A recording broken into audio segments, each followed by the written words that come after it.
But while diplomacy continues, tension inside the Gulf, it has not disappeared completely.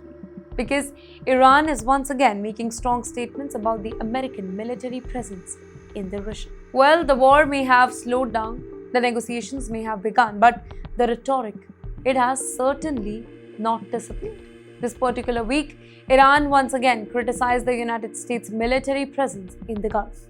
Iranian officials argued that the American forces are creating insecurity and increasing division across the region.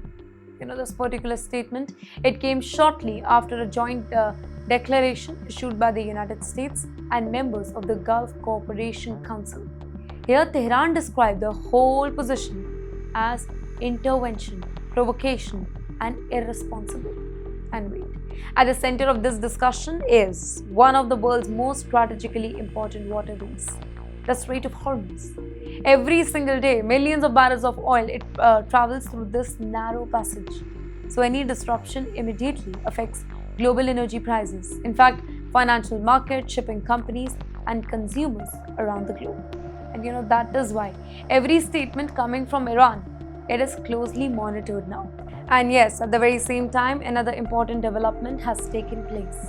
The International Atomic Energy Agency has just confirmed that the interim peace agreement provides the inspectors with access to Iran's nuclear program. Although, wait, the discussion over the scope and the timing of inspections, that is still continuing. But for the supporters of diplomacy, this represents progress. But for the critics, many questions remain unanswered.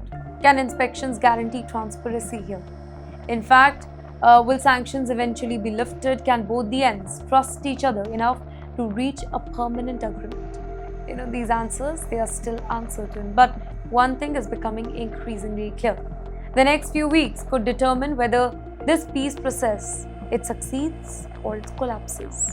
And yes, even as diplomats continue talking, new military incidents are reminding the entire world just how fragile the whole situation remains. Diplomacy, it often sends a message without saying very much. Sometimes a single invitation, it can reveal more than an official statement. Well, that is exactly what happened this particular week.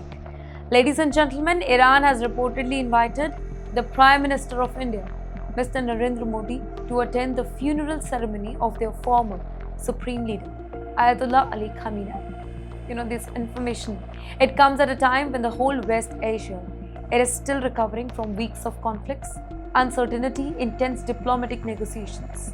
Now we see India's POV. This is a very delicate moment.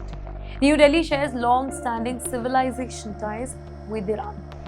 At the very same time, India also maintains strategic partnership with the United States, Israel, several other Gulf nations. In fact, very few countries have managed to maintain strong relations with all the sides, and that too in such a complicated region. That is why every diplomatic move, it is carefully watched. The information itself carries symbolic importance, by the way. It reflects the relationship India has built with Iran over many decades now.